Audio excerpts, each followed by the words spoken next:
We will continue our discussion of common errors. Let's intentionally do a spelling mistake first and then see what happens.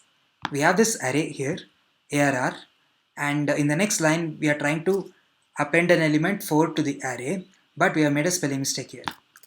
Let's see what happens. We get this reference error, array is not defined. So hopefully you should be familiar with this error by now, and you can recognize that the error happened because this variable AR does not exist. This was an easy one. Let's move on to a more interesting example. Okay. We have a new function here, double array elements.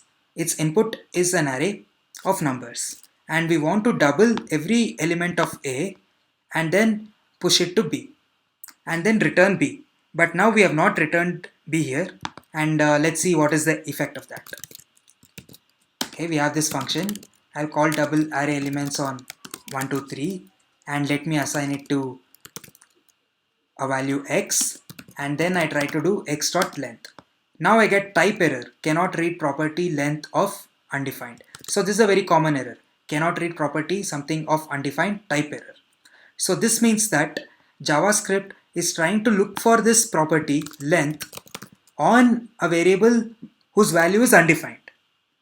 So this means this variable exists but it is undefined. It does not represent a proper value. And whenever you encounter that error, it means okay, this variable should be properly initialized. So for that, in this particular case, we have to return B, because if we don't return anything, the function in JavaScript returns undefined by default, and we try to access the property length on a undefined variable.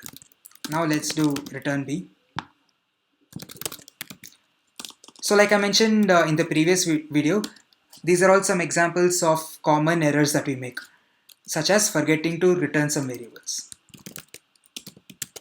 Okay, now let me do double array elements of 1, 2, 3. Now x is the array 1, 2, 3, and its length is 3. So everything is well and good. So the general lesson here is whenever you see this type error, cannot read property something on something else, it means that this property x does not belong to this variable y. And we can also illustrate it in another way. Now let's say I have like y equal to 2 and I try to do y dot length. Once again I get undefined. So this property does not, the length property does not make sense on an integer, but in this case it is okay, right? JavaScript just returns undefined. It fails silently, it did not raise an error. But what if I do dot length dot length? So once again we get the same type error, cannot read property something on undefined. So you have to be careful with JavaScript. Sometimes it fails silently, sometimes it doesn't. Okay. Here are some other silent errors. This happens mostly because JavaScript tries to convert some types to other types. Let's see that. Now I have x equal to 1 and y equal to the string 2. So this usually happens when you're trying to read user input. When you read user input, of course everything is a string, but you forgot to convert it into an integer. Now let's try to do x plus y. So we get the result as the string 12, but what we expected JavaScript to do was 1 plus 2 and then return 3. So this is another common error where we forget to convert one from one type to another type. Once again, JavaScript does not complain. There are some other languages which prevent you from doing these operations and raise errors quickly. Let's take Python. So x equal to 1, y equal to 2. If I do x plus y, it says unsupported operand plus for int and string. But JavaScript itself does not complain. We have to be especially careful when programming in JavaScript because it is built that way. So JavaScript is designed this way because initially it was designed to help even non-programmers add some code to their websites. JavaScript, as you know, started because people wanted to add some functionality to the web pages that you see on your browser, and a lot of non-programmers started using websites and started building small programs for the web. And the designers of JavaScript thought, hey, people find it difficult to uh, debug errors, so let's fail silently and let's try to do our best. Okay, and that's why we have these issues in JavaScript, and we have to be very careful. Similarly, we'll just go through a couple of other examples. Suppose we have a array. Okay, let me reset my node. Suppose we have an array 1 2 3 4 and we have a number 1. What if I try to add this array to this variable y? Once again, this array is converted into a string, and that string was added to 5, but 5 itself was initially converted into a string.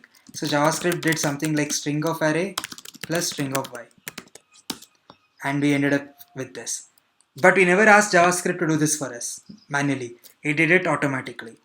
And that's why you have to be very careful and be aware of the types of all the variables in our function. Okay, here's another error. What if you do 1 by 0? We just get infinity. JavaScript does not raise an error, and we have to be careful not to do these kind of errors. And now what if I try to add this to a actual number?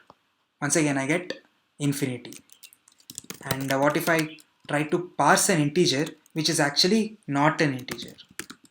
Try to do parse int hello, I get not a number.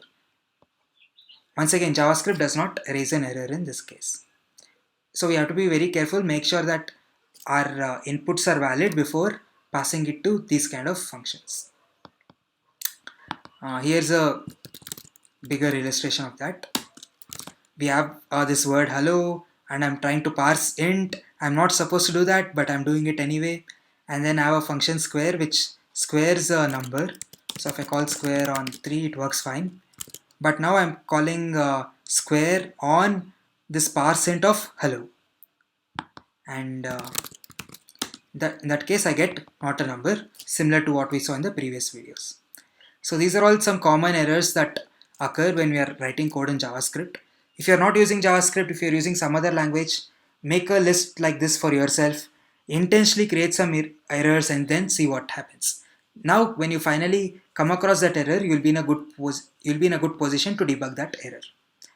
Overall, the two most common strategies are print the hell out of all your variables. Print all the variables after every iteration. And of course, the second solution is to use a debugger like Python Tutor. So the combination of these two tools will help you debug 80 to 90% of these kind of errors. Cool. That's it. That concludes our debugging series of videos. See you on the next video. Bye.